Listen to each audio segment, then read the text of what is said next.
17 വർഷം മുൻപ് പശ്ചിമ ബംഗാളിലെ സിംഗൂരിൽ ടാറ്റ ഗ്രൂപ്പിനെതിരെ ശക്തമായ ഒരു പ്രക്ഷോഭം നടന്നിരുന്നു.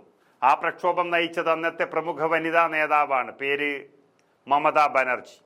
17 വർഷങ്ങൾക്ക് ഇപ്പുറം ആ മമത ഇന്ന് പശ്ചിമ ബംഗാളിന്റെ മുഖ്യമന്ത്രി കസേരയിൽ ഇരിപ്പുറപ്പിച്ചു കഴിഞ്ഞ വ്യക്തിയാണ്.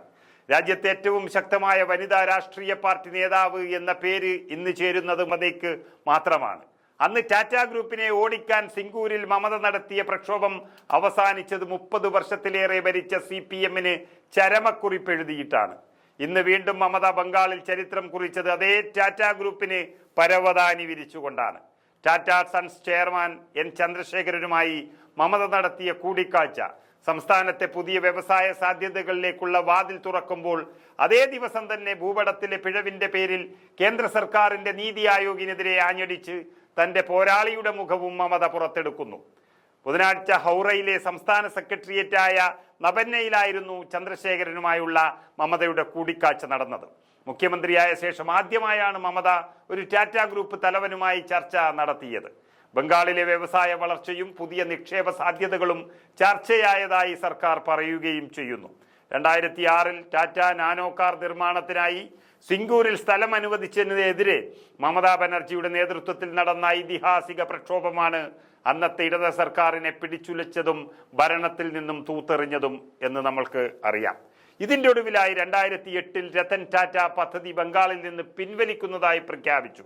പിന്നീട് അന്ന് ഗുജറാത്ത് മുഖ്യമന്ത്രിയായിരുന്ന നരേന്ദ്രമോദി ആ അവസരം മുതലെടുത്ത് നാനോയെ സാനന്ദിലേക്ക് ക്ഷണിക്കുകയായിരുന്നു. വർഷങ്ങൾക്കിപ്പുറം അതേ മമത ടാറ്റയെ ബംഗാളിലേക്ക് വീണ്ടും ക്ഷണിക്കുമ്പോൾ അത് സംസ്ഥാന രാഷ്ട്രീയത്തിലെ ഒരു പുതിയ അധ്യായത്തിനാണ് തുടക്കമിടുന്നത് എന്ന് രാഷ്ട്രീയ നിരീക്ഷകർ പറയുന്നു. അതേസമയം ഇവിടെ മമതയുടെ ഇരട്ടത്താപ്പിനെതിരെ കോൺഗ്രസ് CPM സഖ്യം രംഗത്ത് വന്നിരിക്കുന്നു. വർഷങ്ങൾക്ക് മുൻപ് ടാറ്റ ഗ്രൂപ്പിനെ കാലുകുത്തിക്കാൻ പോലും സാധിക്കാത്ത രീതിയിൽ പ്രതിരോധം തീർത്ത മമതയുടെ നിലപാടുകളിൽ ഇന്ന് വെള്ളം ചേർന്നു എന്നാണ് കോൺഗ്രസ് ചോദിക്കുന്നത്. BJPയും അവസരം മുതലെടുക്കുന്നുണ്ട്. പ്രത്യേകിച്ച് അടുത്ത വർഷം ബംഗാളിൽ തെരഞ്ഞെടുപ്പ് നടക്കുന്ന സാഹചര്യത്തിൽ ഈ വിഷയം ഉയർത്തി ബംഗാളിൽ പ്രതിരോധം തീർക്കുകയാണ് BJPയും ചെയ്യുന്നത്. അതേസമയം ടാറ്റയുമായുള്ള ചർച്ചകൾക്ക് പിന്നാലെയാണ് നീതി ആയോഗിനെതിരെ മമത ആഞ്ഞടിച്ചത്. വീണ്ടും BJPയെ കലിപ്പിലാക്കിയൊരു സംഭവമാണ്.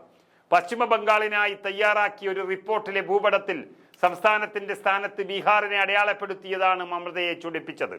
ഇത് വെറുമൊരു സാങ്കേതിക പിഴവല്ലെന്നും ബംഗാളിന്റെ സ്വത്വത്തിനും അന്തസ്സിനും നേരെയുള്ള കടന്നുകയറ്റമാണെന്നും NITI Aayog vice chairman Suman K ബെറിക്കയച്ച കത്തിൽ മമത അതിരൂക്ഷമായി വിമർശിക്കുന്നുണ്ട്. നീതി ആയോഗിന്റെ പ്രവർത്തനങ്ങളിലെ വിശ്വാസ്യതയെയും ആധികാരികതയെയും ഇത് ചോദ്യം ചെയ്യുന്നുവെന്നും മമത പറയുമ്പോൾ ടാറ്റ വിഷയം തന്നെ ഉയർത്തിയാണ് BJP ആക്രമണം കടുപ്പിക്കുന്നത്.